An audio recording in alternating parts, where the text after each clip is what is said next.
Well, quite clearly, Joe Biden is not okay. He does not have full cognitive ability, and he is not fit to serve as President of the United States. But while this information is brand new to the watchers of CNN and the readers of the New York Times, it isn't anything new to viewers of this program. In fact, we've been reporting on Joe Biden's deteriorating mental state for years now. But some reporters turned a blind eye to the obvious and labelled the observations a conspiracy theory. In a 2020 article from the Canberra Times, reporter Davidson told his paper's readers all about the perils of Sky News After Dark. You see, Dixon was angry that we had reported evidence of Biden's cognitive decline. He said the fact that the claim is, at the very least, highly contested, has not stopped Sky News from fueling the conspiracy. It seems Dixon thinks that scenes like this are just a conspiracy. With the COVID, with dealing with everything we have to do with for the ability for the. Our reporting at the time also showed the President of the United States being unable to function properly. Now, that was clear to anyone who was looking, despite the White House's recent attempt to dismiss real videos as misinformation because they were not edited in a way that the White House would prefer. The associate editor of left-wing blog Crikey, Cam Wilson, also weighed in. Sky News Australia has published 5 articles in the past 5 days about Joe Biden's supposed cognitive decline, Mr. Wilson tweeted in February 2023. And after the debate, Wilson deleted that humiliating take without correcting the record, of course. But no outlet has lied to the public more brazenly and more aggressively than The Guardian. Media reporter Amanda Mead was upset in 2021 that our audience was growing. She wrote a whole column about it. And of course, she blamed conspiracy theories for our growth. She wrote the secret to Sky's success online is provocative right-wing commentary. When Miranda Devine told Paul Murray this week that US President Joe Biden had a cognitive impairment without any evidence, it went viral, Amanda wrote before sledging everyday people, commenting what was clearly right in front of them, that they were spreading conspiracy theories in the comments. Now, just to refresh The Guardian's memory, here is some evidence.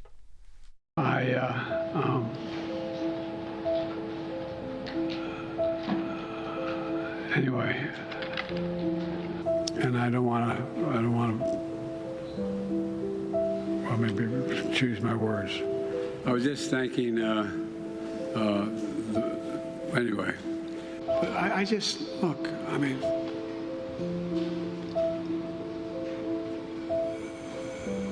Putin's kleptocracy, yeah. It was in January, after being elected, the late January, early February.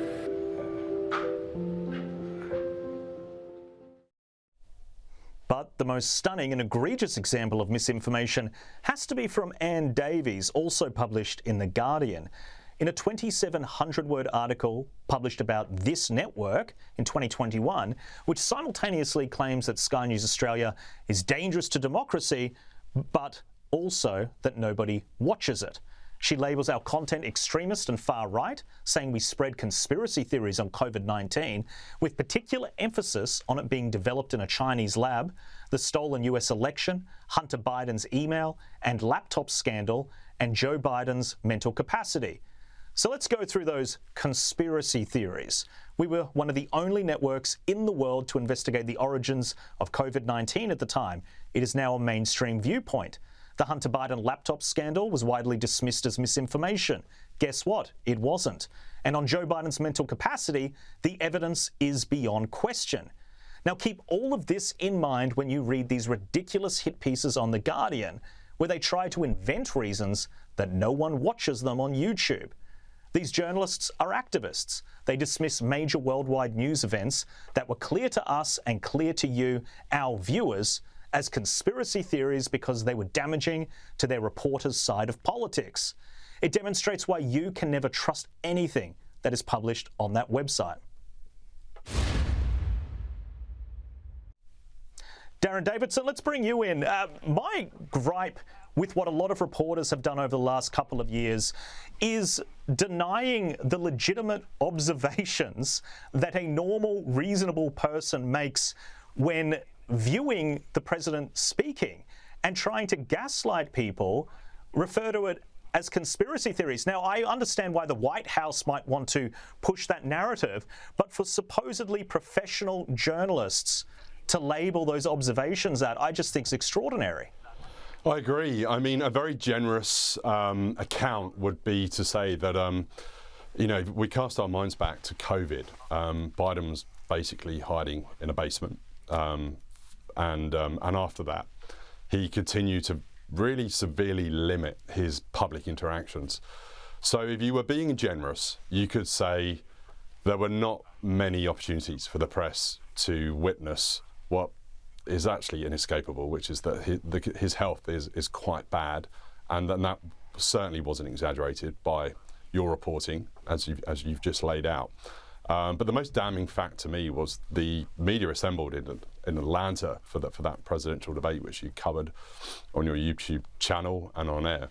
That the reaction of the press there was one of just complete shock, when it was very obvious to many people, and it has been reported that his health is in serious decline. The truth, I believe, is that the media deliberately ignored it, turned a blind eye to it, because they felt that by reporting the true state of Biden's health would be helping to get Trump elected, which is something many of them do not want to do. But that's absolutely no excuse for abandoning their first duty, which is to report the truth and hold the powerful to account. And he should be held account for his mental sharpness or lack thereof. He's the most powerful man in the world, and it should be, and it is absolutely a story to report on that. And it's simply astounding for this entire country, including its most seasoned reporters, the US country that is, to be as shocked as everybody else is, despite the reporting that you've laid out in recent years on this. Yeah, Stephen, a lot of trust has been lost, I think, with the media apparatus in general. You've already mentioned how polarised America has become in recent years as well. I think Darren makes a good point, though. They only turned on Joe Biden when they realised he couldn't win. And that, to me, is just as dishonest. To close your eyes and pretend that everything's okay until it's not, there's no advantage in doing so, it doesn't really vindicate them. Yeah, but in fairness, straight journalism has become extinct in most parts of the world, and I don't think this is a particularly recent phenomenon, at least for the last decade. If you look at US media outlets, and whilst, right across the Western world, certain media outlets always lean one way or the other, the reality is they have now become activists and they've become actors in the play rather than commentators on the play, and that's the problem. And they think of themselves as part of the process, and their job is not to report on the news and inform their readers of the facts. It's now to instruct their readers how to think, or instruct their viewers how to vote or how to interact with their politicians. But the other caveat I'll put on this in the US is, and you've got to give them a little bit of leeway here, is because they don't have the same access to their political leaders on a day-to-day basis like we do here in Australia. I mean, I can get senior ministers on my program every day of the week. I can get the Prime Minister on, I can get the opposition leader on. The media access to the very senior politicians in the States is always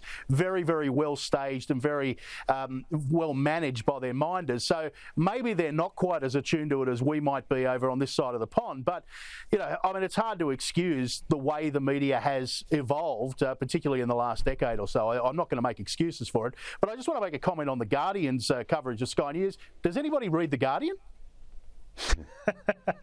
It's a good point. There was definitely there was a degree of jealousy in the article as well, and I always find that that's something that is very very prevalent in the media industry. When one network posts big numbers, you have to try and undercut them. But look, moving on, and to a story that ties into, Stephen, a little bit of what you were saying. The Huffington Post thinks it has a secret weapon to help Biden defeat Trump, and it involves spreading fake clips. They report it's time for the Biden campaign to embrace AI. The stakes of the 2024 presidential election cannot be overstated. With Donald Trump promising to act as a dictator on day one, it's not hyperbolic to say the future of American democracy hangs in the balance. And what does the Huffington Post think Democrats should do to stop Trump? Well, AI augmentations and video rendering could serve to smooth out these bumps while allowing the Biden campaign to effectively disseminate true information about the state of our democracy and the Biden administration's accomplishments. Let's bring the panel back in. Darren, this was one of the more disturbing and insane articles that I have read about a good way to use AI. I thought deepfakes was something that we were all supposed to be terrified about. You have a mainstream, legitimate organisation advocating for AI to doctor the president to ensure that he retains power. It's really shocking. I mean, the events of the past week have exposed the depth of the deception and disregard that parts of the media have for their basic duty, and these, what they're saying really is on a par with, you know, the controversy and the hype around a story like seeking to overturn an election result. It's on a par with that in terms of its contempt for the democratic process and the craft of journalism and reporting facts. It's completely shocking and unbelievable. There was a recent survey actually by Pew Research Center in the US, and I'll just glance down now at my phone. I had a look at this earlier. On the question of journalists should always strive to give every side equal coverage, US journalists, 44% of them voted that they should, whereas US adults, 76%. So US journalists are more likely than the public to say all sides don't deserve equal coverage. That was a survey that came out in March of last year. And Stephen, I think you're absolutely spot on about the differences between the Australian media system, the American media system. Access, it's so important. It's something that they don't have. And that, I think, is where you get these notions about this, you know, AI should polish Joe Biden. They're almost allowing this very vital aspect of journalism to be sacrificed because the alternative they think is so worse. But I mean, that's not good for democracy, is it? No, it's not. But you've got to remember, these are the very same people that saying if Donald Trump is democratically elected, that will be the end of democracy. I mean, the very statement in itself is ludicrous. But, you know, going back to the AI, I think there's enough artificial intelligence going on in the Biden camp without AI renderings, etc. I mean, did anybody watch the debate? There wasn't a lot of real intelligence going on there, that's for sure. And, you know, this building behind me shows that quite often as well. But look, it's just it's gotten embarrassing now to the point where, as I say, they have become actors in the play and they are playing their parts right up to the very end, and it's now got to the point where they can't even trust their scripts anymore, and that's why they're very, very angry about this. But what I found the most extraordinary out of all is some of the emotional reporting on it. Like Van Jones was nearly in tears saying, "I love this man, he's a good man." And I'm thinking, did you not see him 30, 40 years ago when he first, you know, was around as a senator? You had the people on the women on The Voice saying the country's in mourning now, we're all in mourning after that debate. I mean, this is politics. I mean, this is the game, and if your bloke's not up to it, well, you need to find another bloke. I mean, or woman, as it might turn out. But I sometimes rail at how the media here in Australia operates, but the US, well, we've got nothing on them. They are a whole different kind of circus. Yeah, it's brilliant. There's this slogan that's floating around that a vote for Trump is a vote against democracy, to your earlier point. And I don't understand how a vote for anyone could be a vote against democracy. That is democracy. But look, moving on, there was a bit of tension in yesterday's press briefing, and one reporter got scolded for pointing out that Joe Biden sometimes falls asleep.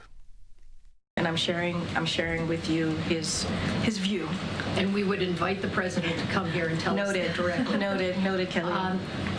But he's awake. That's inappropriate. As you heard from your colleague, the president of the WHA, that's inappropriate. Thank you, Kelly.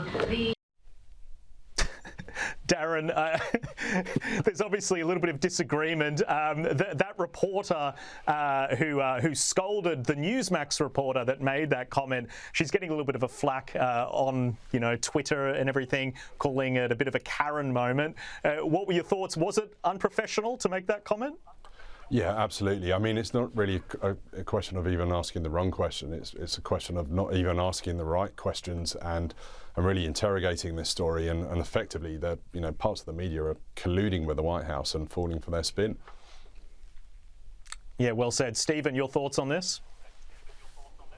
Yeah, look, it's always been the way the White House press gallery is, or not, they call it the press gallery over there, the press room, and the press secretary has always operated like that. They always play as a defence mechanism for the president. So I'm not surprised by the scolding of it, but you've got to ask the question, what other choice do they have now? If they're going to defend Biden's competency, they've got to come out on the attack. They have no other choice but to rail back against the criticisms from their own side of the media that the bloke's not up to it anymore. I completely agree. The next couple of months are going to be crazy.